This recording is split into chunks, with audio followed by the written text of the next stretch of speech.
What is up? What's up, everybody? Come on in, have a seat. Have a seat, enjoy yourself. How are we doing tonight? How are we doing tonight? I hope everybody's having a good evening. We got a pretty cool show planned for you tonight. I've got special guest DJ Dowling joining me. I've got that's Redbeard Relic Hunter, in case you didn't know. I've got let's see, we're gonna have a special appearance by Greg Drope. We're gonna talk about something really cool that he's doing tonight. We are going to okay, that's weird. We are going to do some pretty cool stuff. But first on the menu, guys, I wanted to tell you that tonight is my first, tomorrow will be our very first episode for a 1-year anniversary for the show. So tomorrow would be when we had our show the first. Now let me show you the difference. This is what it looked like 1 year ago tomorrow. Check it out. What? Look where we're at now. Look where we're at now. How cool is that? We made a lot of amazing changes, and it's been really fun, and it's been really great to have you guys, joining us and being part of this whole thing. That being said, everybody can hear me correctly, right? Everybody good? Let me say hi to some people that are on here. What's up, Digger Ray, Jason, Dreblo, how you doing? Kim Parker, Kelly, Destiny, John, let's see, Steve, Todd, Brian, what's up, brother? Rick, what's up, Matt? Oh, man, guys, we got so much cool stuff. I got so much cool stuff to share with you guys tonight. Let me get this out of here. I don't want to see myself all day. I already see myself enough every day. All right.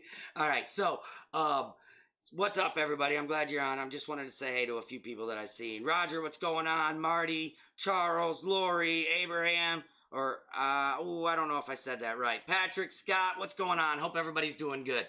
All right, so tonight I wanted to point out a couple things. I wanted to mention a few things before we started bringing people on and doing all the other stuff. First, tomorrow's our 1-year anniversary. That's pretty sweet, so pretty excited about that. I wanted to share this with you guys. So, very soon, not yet, but very soon, we're going to be doing a pretty cool giveaway on the show. What we're going to be giving away is that sheath you see right there. Yeah, it's on that side. Right there. This was donated by Matt Smith from Uncle Spooky Coin Rings and more. You guys, this thing is so freaking awesome. It is absolutely cool. Those rivets are made from wheat pennies and silver dimes. How cool is that, right? It's made to fit most any hand digger, and all Garrett pinpointers fit in it perfect. It is a very, very, very well-made, sturdy sheath.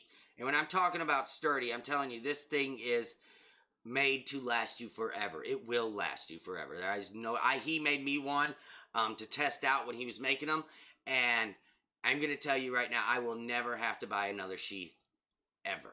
It is an amazing thing. It's very sturdy, very strong, and it's made out of real leather and all that good stuff. So, Matt, I want to say thank you, sir, for sending me that to give away, and we're going to be giving it away soon. I'm just not exactly sure when. So maybe when we have, maybe I'll do it when we have Steve Zazulik on or something like that. I don't know.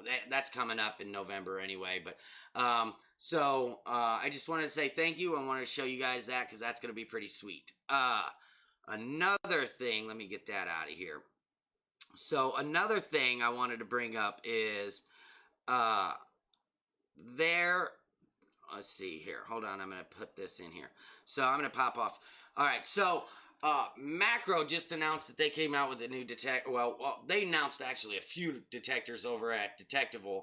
I know that I seen Rick was on in here, and he said that, or he was at Detectival, and he said he had a pretty good time. Anyway, so they announced this Amphibio detector here, and it's a multi-frequency waterproof detector. It has 5, 14, and 20 kilohertz. Now, this is the highest of the model. There are single frequency models, one for basically that runs on 14 kilohertz, and then one that runs on 19 kilohertz, I think, is for the gold one. But they announced this. They say that it's waterproof to 16.44 feet.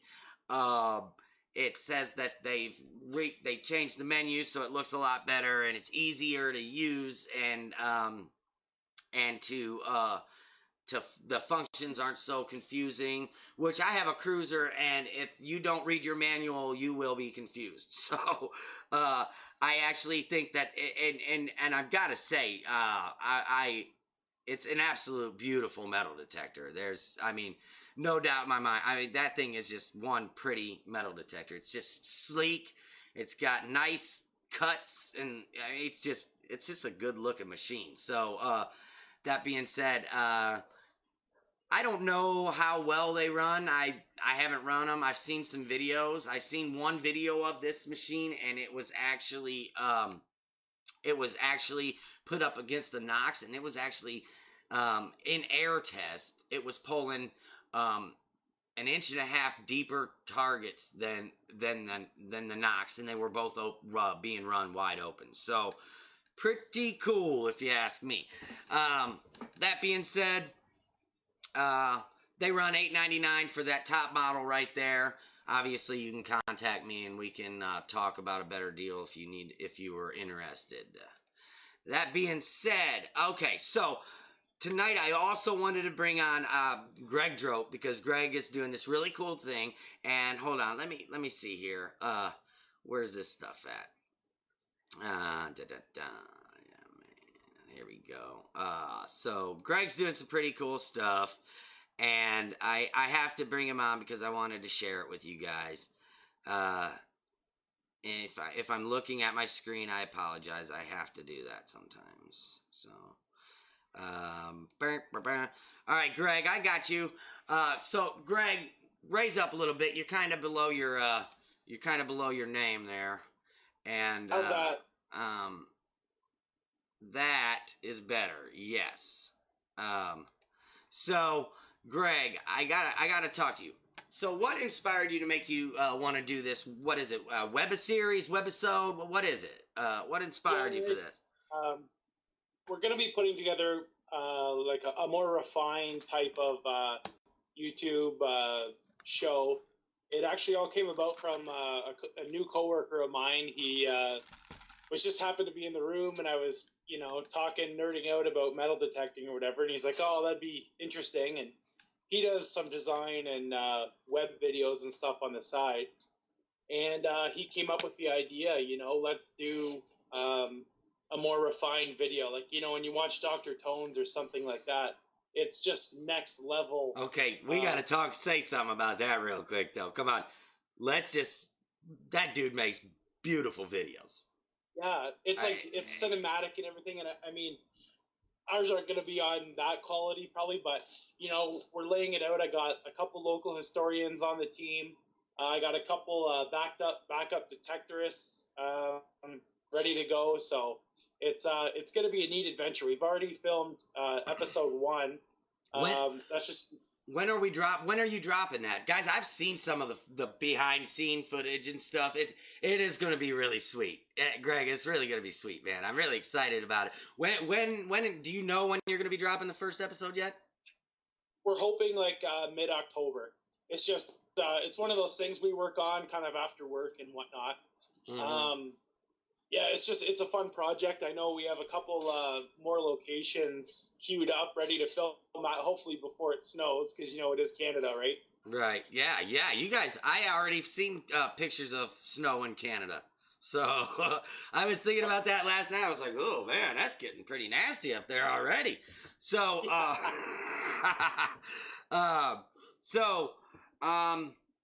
I'm going to run this trailer, this real quick. I think it's like a 30-second trailer, guys. It's really sweet.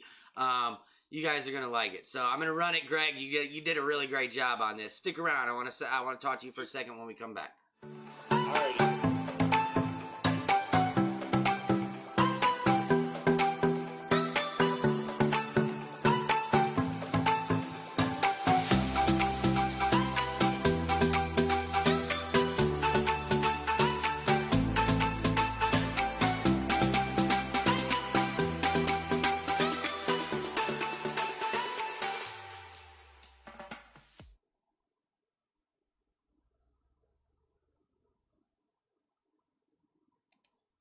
All right, so there it was, guys. You guys got to check that out. I mean, it was absolutely. I love that trailer, dude. That looks so good. It's like got like a really old time feel, but then at the end, the logo reveal, man, that was really sweet too. That kind of reminded me of that video you made where we rickrolled everybody. Oh yeah. Funny thing is, I was actually in the same park, and I checked it out last week. We're up to like 3,400 people that have been successfully rickrolled.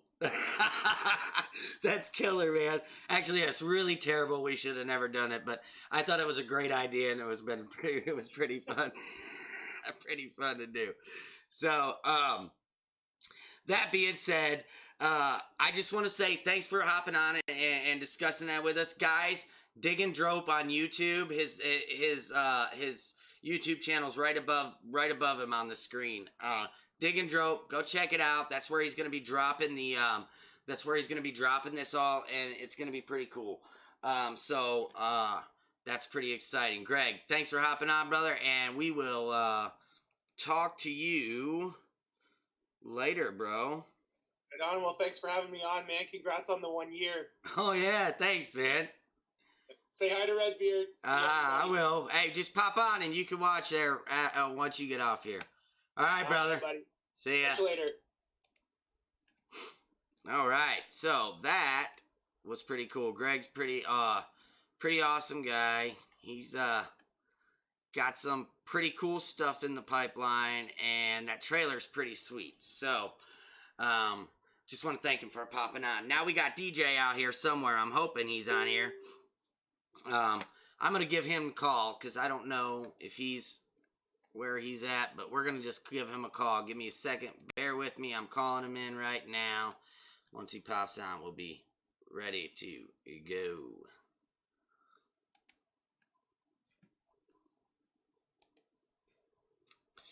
All right. So, what'd you guys think about that trailer, though? That was pretty sweet, huh?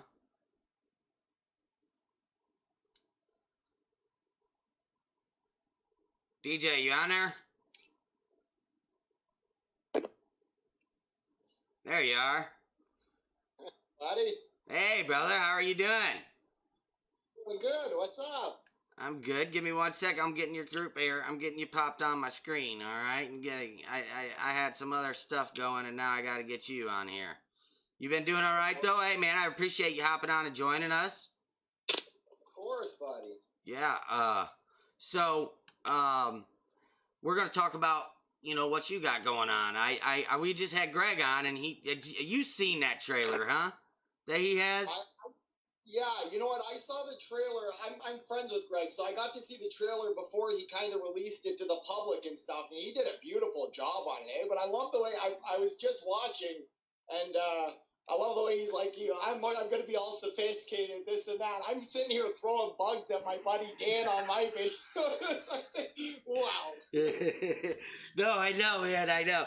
But, that's the difference in detectors, and why people get, certain, my wife, she does live videos on Facebook as well.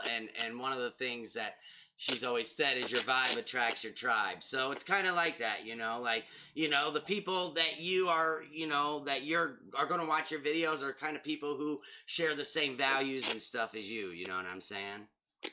Oh, yeah. Well, you know what? It's funny, right? Because I'm good friends with Dr. Tones, and he's not even just a detectorist, man. That guy is next level. He is. Yeah. It's insane how incredible.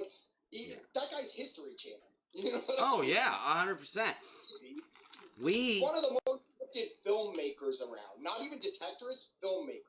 Yeah, no, I mean, he just, when he does it, he's got so much potential. The guy could be, doing, real stuff, real shows. And, I mean, he really could, and he's got potential. We're going to have him on. I'm not exactly sure the date, so I'm not going to say it, but we will be having him on soon. You know what? That's awesome, because he's traveling now. He lives in a mobile home now, right? But what a leap, eh? When I was talking about that, I'm like, that's so inspirational that you can go and do something like that. You know what? He's one of the nicest guys you'd ever meet. And I had to make sure he was in my like return video joke thing that I did, right? And I'm thinking, he's probably gonna go, nah, I shouldn't. He's like, yeah, I'm in. No, I'm telling you, he's a really super cool guy. Like, I mean, he's down to earth. Like, every time I've ever talked to him, it's always been, you know, it's not like, you know, some people feel like they don't have the time of day to talk to you, you know, and not him at all, man. I mean, he's down to earth. He'll talk to anybody. So. Oh, yeah, he's just one of those genuine sweet guys, you know. Yep. So, enough about Brandon. Come on, seriously. We're not here to talk about Brandon. But he is a cool guy. Plug for nothing. I know. He just had like a 3-minute plug on my show for nothing. That's all right. He'll be on anyway. So you know. I didn't show your clip yet. I will here in a minute. But tell us what you got going on, man. What's going on in your world right now? You know what? I've got a couple big things coming up. I've got a big announcement coming up. I can't say anything about it right now, but it's going to be huge, mind blowing. It's something I've looked forward to my whole, you know, detecting career. But aside from that, I've got a couple really cool video things coming up. My buddy Pop Can Dan and I are going to be filming. Pop Can Dan's put like almost 15 years of research in this particular thing that we're going to be doing, and he thinks he's about to prove the history books wrong. Wow. We're basically going to go hunting for this lost legend of this guy's gold, and Dan sat me down one day, and I've heard the old legends and everything, and Dan sat me down and went, look, what actually is this, that, and he found some documentation that very few people have ever seen. So we started comparing old maps and this and that. We think that we are going to be, if we don't find the gold, we will be the people that are the closest to ever finding it. I'm confident. I just don't know how deep it'll be. But that's going to be an amazing adventure. I'm going to try and get that out around Halloween time if I can. And I got another big thing coming up that this Saturday, I'm actually going to an 1830s home, which is, this place is actually a diabetes center. What a lot of people don't know is I'm actually type 1 diabetic. I have been for 22 years. Oh, wow. This place is near and dear to my heart, right? It's it basically helped me when I was not able to be helped. So it's been a huge factor in my health and stuff. And they're actually trying to raise money to open another section of this place, right? Because they treat so many diabetics, and they especially treat children. So basically, I've got permission to metal detect their property, and it's an 1830s home, and anything I find, I'm going to donate to them to display in the new section that's going to be built. And I'm going to try and get people to share the video because I really want to have people, because we're a compassionate community, the metal detecting world, you know, and I'm hoping that I can find some people to maybe make a couple of dollar donations to try and help them out with their goal of reaching $1 million. Oh, wow. So that's really cool. When we can use our reach for the better, you know, that's always the way to do it. You know, there are some people that are in it for themselves, and then some people are so selfless that they don't care about themselves, you know, and if we could find that middle ground and more people did more of that kind of stuff, I mean, not just in our community, but just everywhere, it would be, you know, that much better. I gotta ask you, so the place that you are talking about that Dan had done all this research, this is on private property or is public, or without giving me too much, you know, without letting too much out, what can you tell us about it? It's a public property. The thing is, when they originally, there's very little written about it, but I'm going to give you a basis on this story. This guy, back in the early 1800s, a couple of days before he died, he buried a big kettle pot full of gold. Back then, it was worth, Dan would know the exact number. He's going to kill me because I don't know the exact number, but it was a whole kettle pot full of gold. So a couple days before he died, he went out to the creek that's near his home and buried it. No one knows why, and I don't even know how he died. So it's really suspicious. We're trying to put together all these pieces, right? How long ago was it? I believe it was 1822. Now, you said Dan's done 15 years of research on this, yeah? At least 15 years. And I'll tell you another thing. This place is, I've been down here before where we're going in the area. And Dan and he'd been there before too. And we were both talking about this, like, you know, I believe there's other things out there, but I wouldn't say, oh, I'm a ghost chaser or this and that. But I'm going to tell you, I had one of the scariest events of my life down there. And my son was with me at the time. And it was about, I'm going to say 5 years ago. And I had my headphones on, and I was metal detecting down near the creek, right? I'd never really gone here before, and but I knew it was an old creek. And I started to hear this weird, like, almost voice in my headphones, but it was not Wi-Fi headphones or Bluetooth headphones. It was actually plugged into the machine, so I'm like, okay, like, is this possible to pick up frequencies or something? And I kept hearing, fuck, like a creepy voice, too. I'm like, what is going on?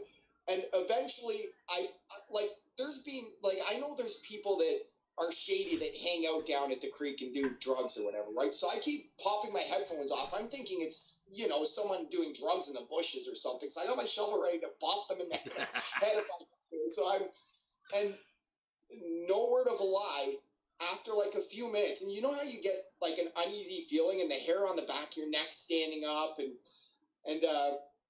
my son goes, Dad, it's creepy down here. He's over playing at a tree, right? And I go, you think it's creepy? He goes, yeah, I've got a weird feeling. And I'm like, okay, like I haven't been talking to him in 20 minutes at this point or whatever.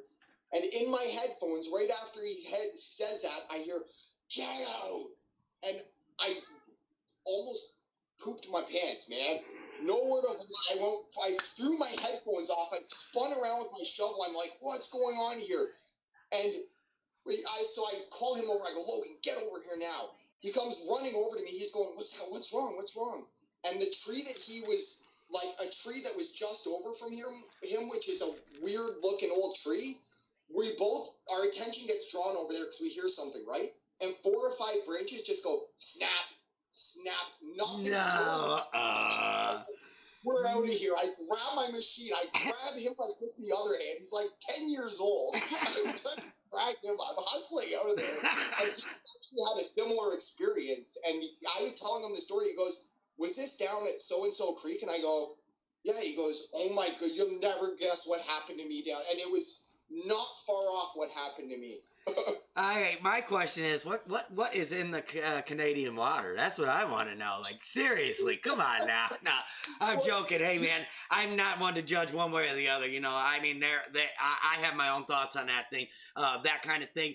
I'm not one bit disregarding what you said because I full believe something like that is definitely possible. That's just crazy. You know, that's just crazy. I think a lot of people throw the ghost thing out there, but I think a lot of it can be explained. I'm a science guy, right? So I look for every scientific explanation before I go, ghost. You know what I mean? Right. Okay, that was this, that was that. You know what I mean? If I watch a show and I'm like, I'm debunking all this stuff. Right? Yeah, you're explaining it. Yeah. Yeah, but you know what? There was I could not explain it, and I was going through my head for weeks after going, okay, like, I can't even scientifically explain what happened down there to me. It was very unnerving, and I haven't been back there, and Dan, you know, we decided to go together, but I'm thinking, I'm a little worried. I'm not gonna lie. And Dan said, well, maybe that's the whatever that guy, you know, maybe he's attached, you know, like, you know what they say, how they say people get attached, you know, once after they die, they get attached to some sort of physical either being or physical something. Maybe he's attached to something out there, his gold, and he's like, maybe he was telling you to look because you were like right on it, you know? You know what's funny is Dan was going, you know what that was? What if it was him protecting his gold because we were getting too close or something? Like, and I went through the map and I said, okay, I was right around here. Where were you? And he goes, I was right around there too. So I'm like, okay, this is a little too, I don't know, coincidental. You guys might want to make sure you go during the day and, you know. He goes, maybe we should go and like go there at night and see what happens. I go, no. I don't think so, man. That's probably not a good idea. I'd be wearing crosses and or whatever, you know. Holy water in my bag. With Dan's research, I think he's really onto something, and I think I'm not going to say we're going to find the $1 million in gold, but I'm going to say if anyone's going to ever find it, it's going to be the two of us. And with what he has done, he has blown with everything he just did research. Let me ask you about that. Now that we're on this subject, how credible is this source? Like, I mean, how credible is this story? Is it? I mean, because a lot of legends were obviously based on something. Is it one of those things where it's like the telephone game where the guy told his daughter, hey, I buried my 30 pieces of silver in the ground in the yard before he died, and then she told her kids, and then 5 generations down, now it's $3 million worth of gold in the ground? You know what I'm saying? You know, when you start here and then end up with this monster story, or, I mean... Yeah. You know what? It's come from a lot of credible historical books. The thing that they've gotten wrong through our research is they are calling the wrong creek of where he hid it. We think we found the actual creek of where he hid it based on where his house was, based on our old maps. We think the history books got it right and got it wrong at the same time, kind of thing. Well, that's pretty cool. So, is that going to be the next video you drop, or something on about that, or? You know what? Next video I'm going to drop is the 1830s Best Center house. So I'm going to be doing a video. I'm shooting Saturday for that. Going out there Saturday and I'm going to shoot the video, and then I'm hoping to get it up maybe Sunday. So I'm going to try and because I know a couple of people be going, when's the new video coming? I think it's been 2 weeks since my last one. I mean, kind of overworked kind of thing. So I'm hoping Sunday I'm going to get a new video out for some people. But yeah, it's going to probably be the 1830s home. Okay. And again, I would love for people to share that, and really, if they can donate even $1, it goes to a great cause, man. Is there going to be a link on the in the description of the video on where to donate and all that? Yeah, I'm going to leave a link in the video description where people can just click, and it's going to be their donation page, and it goes directly to them. And you know, they're a very amazing place. Like, they help a lot of kids and adults. You know, I mean, I'm a kid at heart, but technically I'm an adult, I guess. Well, that's another thing I noticed when I was looking at the pictures from this past weekend's hunt you guys did. Was it this past weekend? Yeah. That you really enjoyed being around the kiddos, and I was watching. I seen some pictures, and a lot of the pictures that I'd seen, you were maybe in the background, but there was a kid around you or something. You know, like that's pretty neat. And you know, another person who's like that is Jason Quarter Hoarder. He loves kiddos too. Like, you know, I mean. And we'd had numerous conversations about that. So it's just really neat, you know, because when we can get the kids interested in the hobby, when we can get the younger generation in the hobby, and we teach them how to do it right, we'll preserve the hobby for generations, you know. Because right now, in my opinion, I think right now, metal detecting is seeing the largest boom of people joining the hobby than ever before. I think. I mean, just because of all the people doing YouTube videos, all the posts on Facebook, even if they're not in the groups of the of us people who detect, they see our post on just our personal page. People like me doing a show on my personal page all about metal detecting. I've got like 4,000 friends I'm sharing this with. You know what I'm saying? Like, so I think a lot of what's happening in the community, a lot of that growth is because of social media and it expanding so much. So right now I feel like, and you probably agree that it is extremely crucial for us right now to make sure that we are doing our best to show anybody new in the hobby the right way to do it. Because if we don't, they're just going to ruin it for us. I mean, it's already enough that we see fake fines and this and that, and don't get me in on that fake fine crap. I don't want to talk about it. I'm not, I wasn't bringing it up for that.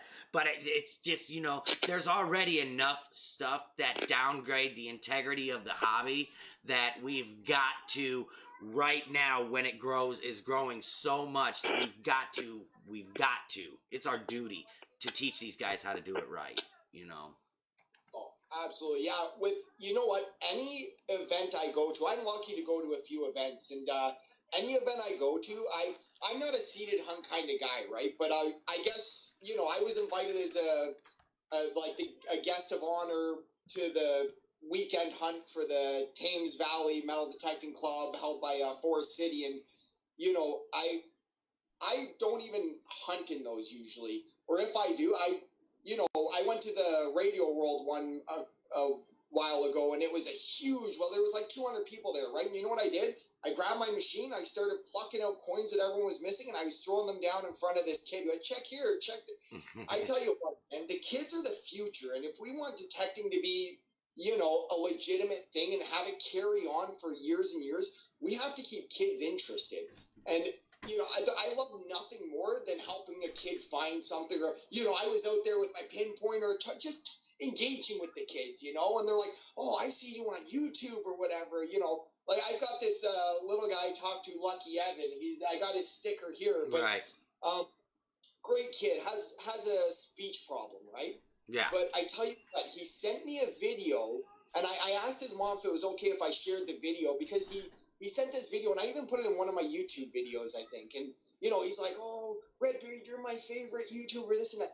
That is why I do YouTube, man. That just, there's nothing more heartwarming to me than having a kid that, might get picked on or anything, just being able to fit in with something. I think that's what's amazing about the detecting world is there's a lot of amazing, sweet people like you and like Quarter Hoarder, and, all these people really have huge hearts, and I think that's why we all come together to support each other. And it's definitely, you know what? It's like I say, if anyone ever needs to contact me, hit me up on Facebook if you're not sure about something, or you need advice on how to detect properly or whatever, because I think we have a lot of wealth that we can share amongst each other, I agree. And I think that there's enough negativity that happens within the hobby itself that dude, we can't afford any more of that. Like we really, there's got to be a point where people say, whoa, quit, enough. It's a hobby. Let's keep it that way. Don't take it. It's not the end of the world. Things like this are not that important. We join the hobby because we enjoy the thrill of the hunt. That's why we do it, okay? But then once we got in it, then we realized there's a whole slew of other people that enjoy the hunt too. And getting, being able to come together, that's great. And it's just that we got to stop with that. Stop with the negativity. Stop with I hate, and I scroll by it. I hate it. I won't even give it attention, DJ.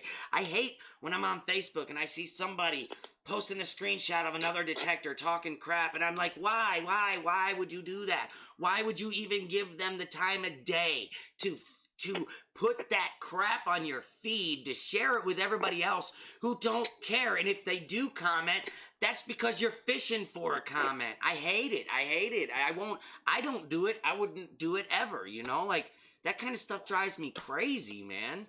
So, and just enough of it, I can't stand, and negativity it's like a disease, right? Like, I mean, you watch my stuff, you personally know me as a friend, and I cannot stand negativity, man. I'm a positive guy. I like to make people laugh. I like to make them smile. And you know what? I hate when, like, even when I see someone post something, oh, found this or whatever, and every time I see something, I try and comment and go, oh, that's awesome, great find, or I really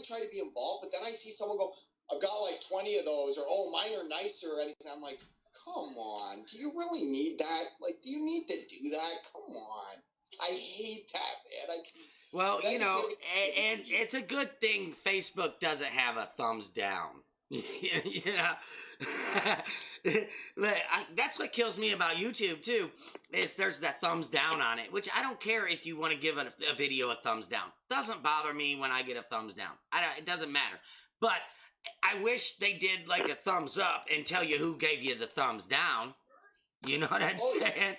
I'd like to know so I could say, okay, well, you don't need to see my content anymore. You know what I'm saying? Like, why are you on my channel, you know?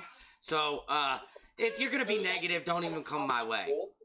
Yeah, there's always that odd troll on my videos, even on, like, you know, someone who, quarter order, like, you look at Brandon Neese, even his videos, a bunch of thumbs downs, and it's like, why? Like, you just, why can't you support the person? Like, Dan has at least one person that every video he puts up, they automatically click the thumbs down. You know, it could be the best video in the world. Same with me. There's at least 3 people that it could be the greatest video. Not saying my videos are the greatest. No, I know.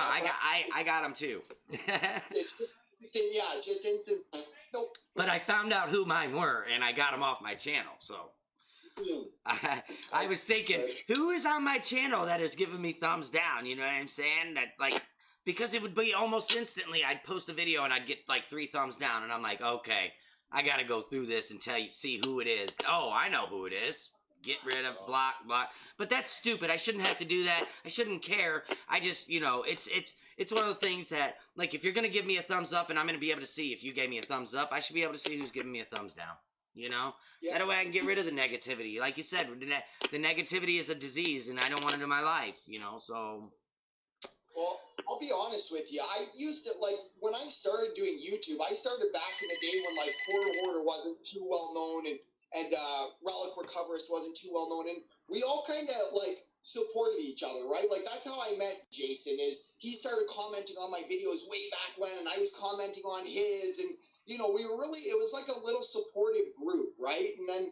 But then, you know, like, one day I have my daughter in a video, and then I got a couple of comments that just, you know, my daughter's a beautiful, the sweetest kid in the world, right? She's so sweet, and this and that, and then I saw, like, a couple people posted negative comments, like, you know, oh, she's annoying, oh, this video is stupid, and that was it for me. After doing, like, you know, trying to kill myself to make people laugh and fit in and feel good, and, you know, I'm the guy that goes to a party, and if I go to the party, I try to get everyone involved. You know, it's just me, right? I'm an outgoing dude. I like to make people laugh. Yeah, and, you know, when they made those comments, I was like, okay, I need to stop, because now it became unenjoyable for me at that point.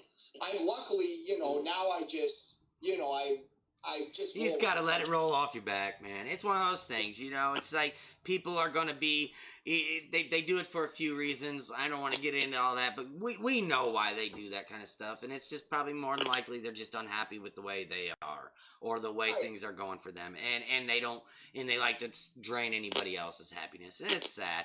But back to the topic at hand.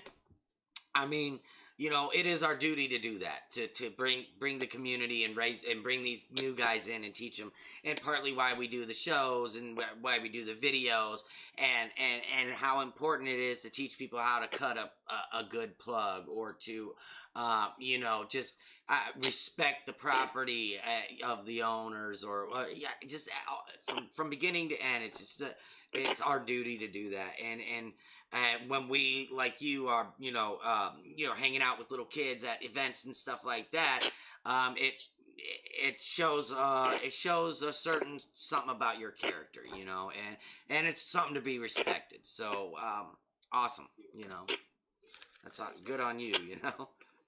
Yeah, you know what? That's my favorite part of the events, man. Seeing a kid find a ring or something, that's what gets me there, you know. That's what it's all about for me. I would rather, you know, it's like I said, like with the diabetes, you know, I would take diabetes 1,000,000 times over if it would prevent one kid from getting it. You know, it sucks, but, you know, I think school and stuff, it can be really hard on kids, right? You get the bullies and this and that. I think if they find metal detecting as a way for them to be happy, I think they really need the support. And I really think the kids are the future of the detecting world. I mean, one of them could change history, you You know what I mean? Oh, That's yeah. amazing. I mean, no doubt about it. One of them is going to change history with the technology of detectors just getting better and better and better.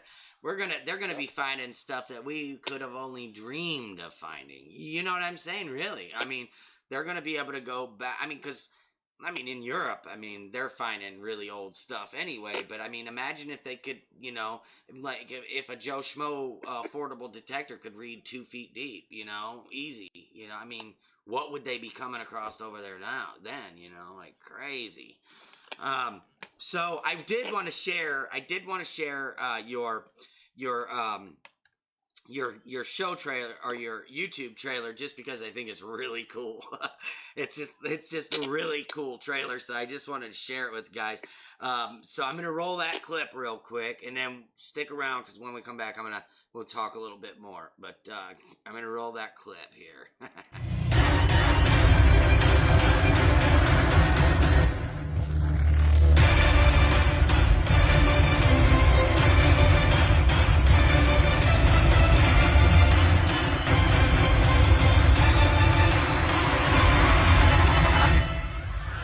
So, did I clip it? I think I might have cut it off too short. Dang, because you know how yours cuts off and goes black for a second and then pops back up? You know what? I was running the thing before for like a long thing, and then I think I sent you the short version anyways, because I have 2 versions, right? One's like a 40-second one, and then I use just a small clip because I don't want people to get bored of it to have to keep seeing it over and over. So I use like a 5-second, 10-second one or something that started my video. So maybe that's the one I sent you. No, I don't think so. I think I cut you off, but it's still a really cool thing. But you know what? That's okay because if you guys want to see the rest of that clip, go to his YouTube channel, Redbeard Relic Hunter, subscribe, hit the bell, and get in on some of that DJ action. It's pretty cool. I remember when you came back, when you did your comeback video, and I thought it was a really funny, really cool little video you did. It was real witty, It was pretty fun. So you had a lot of detectorists in it, that are well known. It's pretty neat. So, you guys, how many videos do you have on YouTube now? Oh God, I don't even know. I don't know. It's got to be getting up close to 50, maybe. I don't know. I don't even know. I wish I had known you were gonna ask me that. Yeah, well, it's one of those things that when you come on a live show, you just don't know what you're gonna be asked. And I would love to be able to talk about a million other things, but there are some things that we cannot talk about. But guys, you got to go to his YouTube channel. You've got to subscribe, and you got to wait because there's going to be some pretty sweet stuff coming down the pipeline for Mr. DJ. Redbeard, who gave you that name? You know what? I have a friend that used to call me Beardo. I've had a beard for ages, right? So my friend, when we used to detect, he just came up with this thing where he was like, "Hey, Beardo," and he just started calling me Beardo, right? And then that kind of was what I was getting called for like a year or whatever, way back when. And then, it was quite a while ago. But my kids, we were actually sitting down and they were talking about like, "Oh, you love treasure. You're like a pirate, right?" Because I've always been obsessed with pirates. And they go, "You're like a pirate. Like, you're like a pirate that digs in the dirt or whatever." And I go, "Yeah." And then my daughter goes, Redbeard the pirate. Redbeard the relic hunter." And my wife goes, "Yeah, you're Redbeard the relic hunter." And there it was, huh? Started out with Beardo, and then Weirdo with the Beardo actually was Brandon Neese. Dr. Cohen's came up with that. That's a good one. No, I'm kind of upset that I didn't have my full beard on for this interview. I don't know if you remember mine last year. I was getting pretty hefty beard, bro.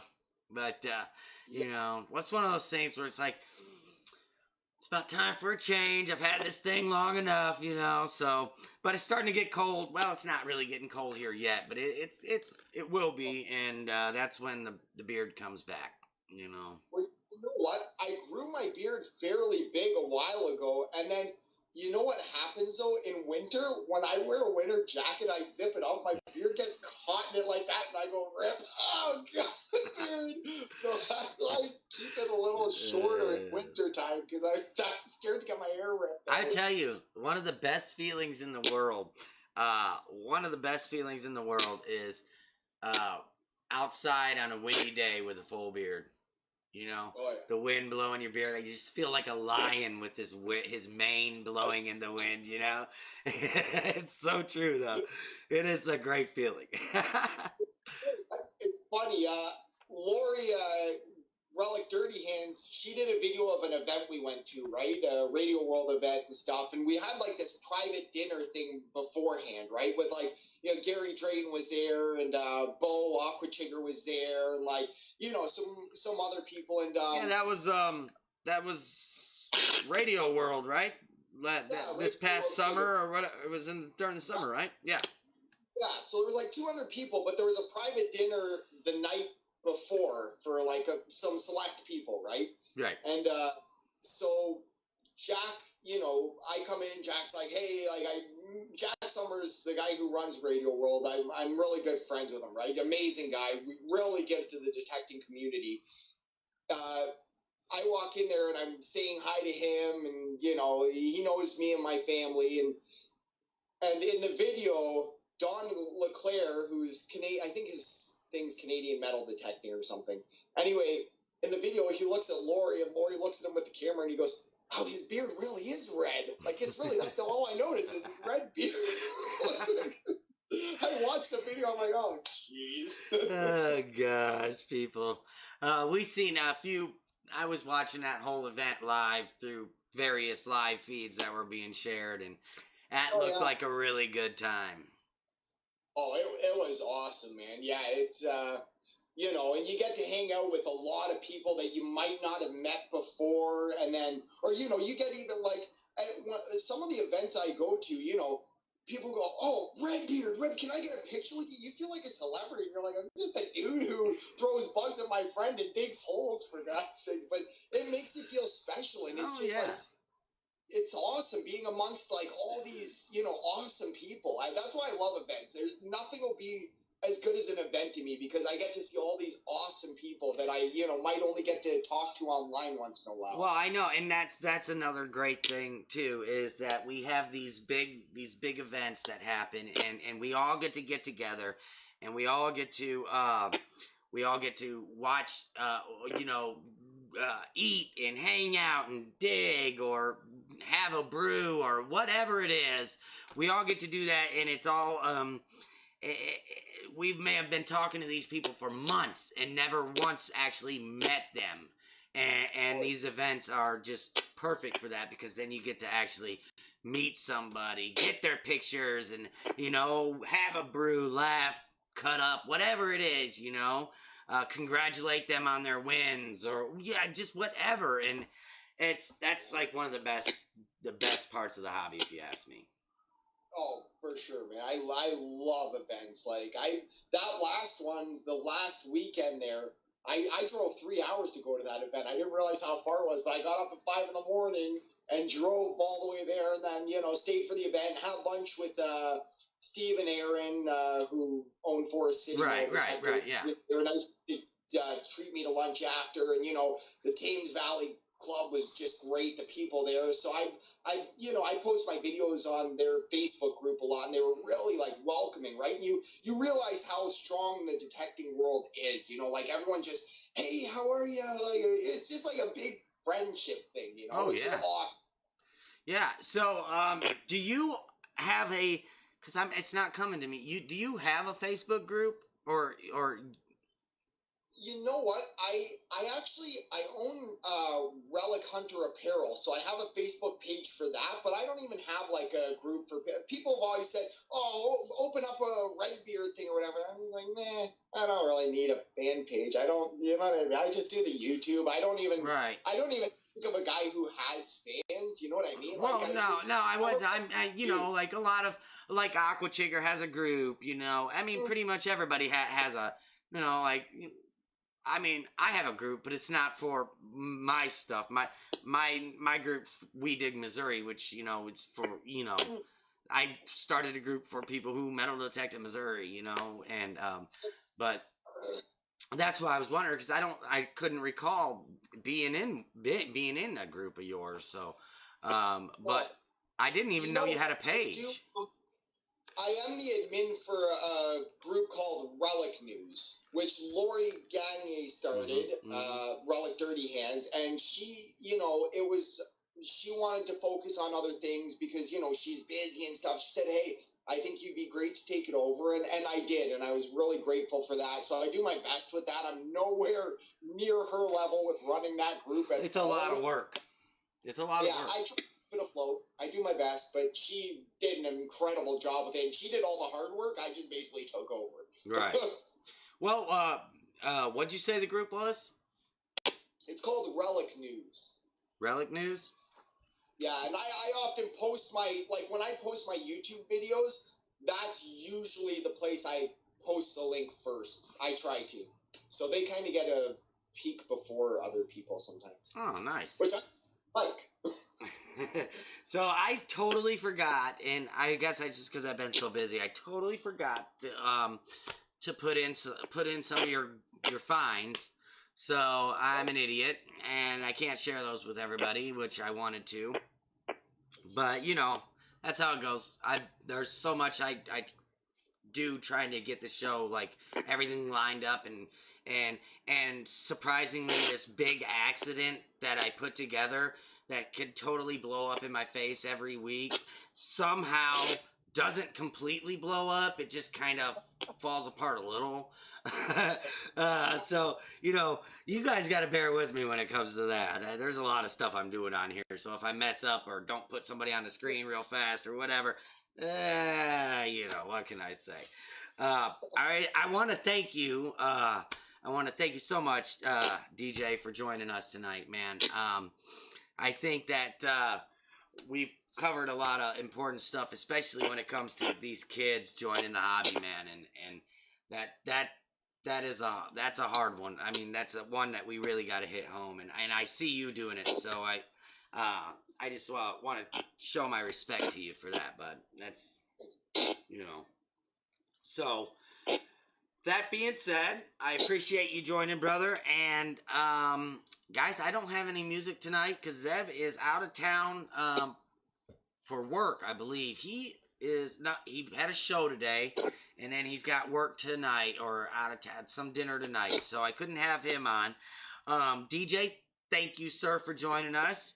Thanks, buddy. I want to say thanks to everyone who tuned in to watch too. I really appreciate you guys watching this. Well, I got to tell you, there is like 2 other live shows that go on while I'm live now.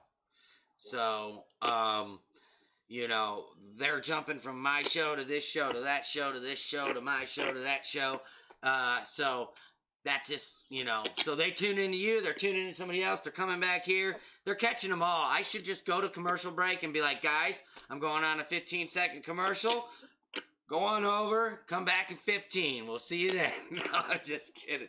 So, DJ, thanks for joining, brother. I really appreciate it. Guys, I'm not so sure who I have on next week, but I do know we will be having some pretty good guests. Oh, no, next week I don't think I'm going to have to change the day of my show because I have to work that evening. It might be Friday night. And I might just go to Friday nights. I don't know. You know, I don't know. You know, who knows? Like, I just might change everything up. I might go live in the morning. Whatever. I don't know. No, I'm just kidding. So, DJ, thanks for hopping on. And we will see you guys next week. Thanks, buddy. Let me get this thing.